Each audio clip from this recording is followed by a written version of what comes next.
மனித வாழ்க்கையில் ஒரு விஷயம் மிகவும் பொதுவாக காணப்படுகிறது.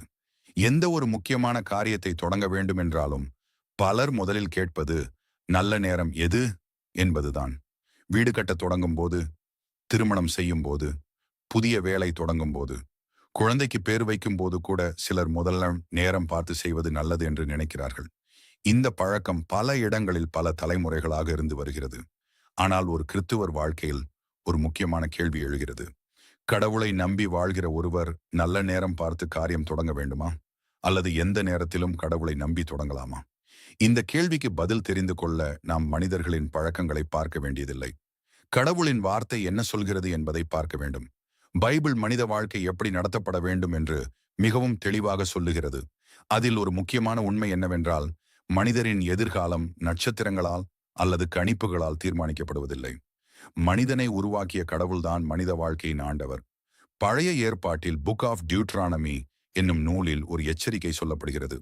அங்கே கடவுள் தன் ஜனங்களுக்கு ஒரு கட்டளை கொடுக்கிறார். ஜாதகம் பார்ப்பவர்கள், சின்னங்கள் பார்த்து கணிப்பவர்கள், மந்திரம் செய்பவர்கள் போன்றவர்களை நம்ப வேண்டாம் என்று அவர் சொல்லுகிறார். காரணம் என்னவென்றால், இவ்வாறான செயல்கள் மனிதரை உண்மையான கடவுளிடமிருந்து விலகச் செய்கிறது. மனிதன் தன் வாழ்க்கையை நடத்துபவர் கடவுள் என்று நம்புவதற்கு பதிலாக வேறு சக்திகளை நம்ப ஆரம்பித்து விடுகிறான். மனிதன் பல நேரங்களில் பயம் காரணமாக இப்படிப்பட்ட விஷயங்களை தேடுகிறான். நாளைக்கு என்ன ஆகும் என்று தெரியாத பயம், தொடங்கும் வேலை வெற்றி பெறுமா என்ற சந்தேகம், வாழ்க்கை நன்றாக போகுமா என்ற கவலை, இவைகள் எல்லாம் சேரும்போது மனிதன் பாதுகாப்பை தேட ஆரம்பிக்கிறான். அப்போது சிலர் நேரம் பார்க்கிறார்கள், சிலர் ஜாதகம் பார்க்கிறார்கள், சிலர் நட்சத்திரங்களின் நிலையை பார்த்து முடிவு செய்கிறார்கள். ஆனால் கடவுளின் வார்த்தை மனிதனுக்கு ஒரு பெரிய உண்மையை நினைவுபடுத்துகிறது. வானத்தில் இருக்கும் நட்சத்திரங்கள் மனித வாழ்க்கையை நடத்துவதற்காக அல்ல, அவற்றை படைத்தவர் கடவுள். அதனால் மனித வாழ்க்கையை நடத்தும் அதிகாரமும் அவருக்கே இருக்கிறது.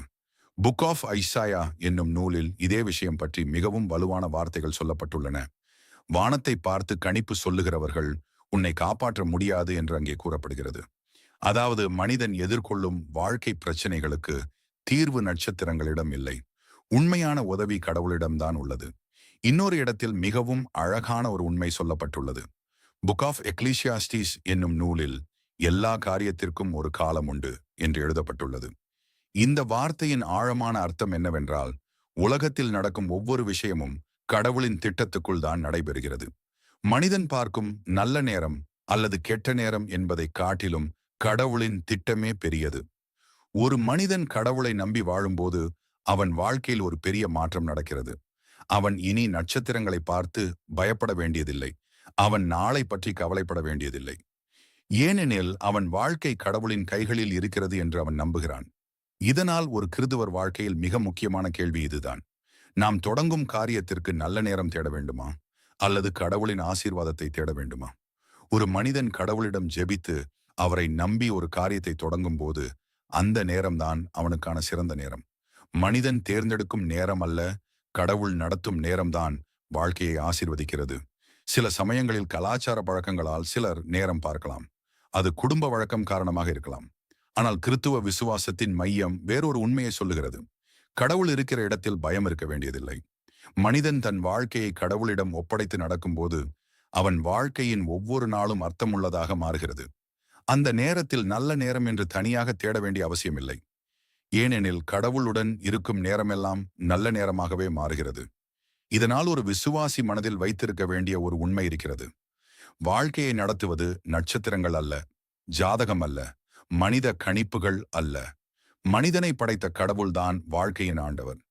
அவரை நம்பி தொடங்கும் ஒவ்வொரு நாளும், ஒவ்வொரு முயற்சியும், ஒவ்வொரு நேரமும் மனித வாழ்க்கைக்கு ஆசீர்வாதமாக மாறும்.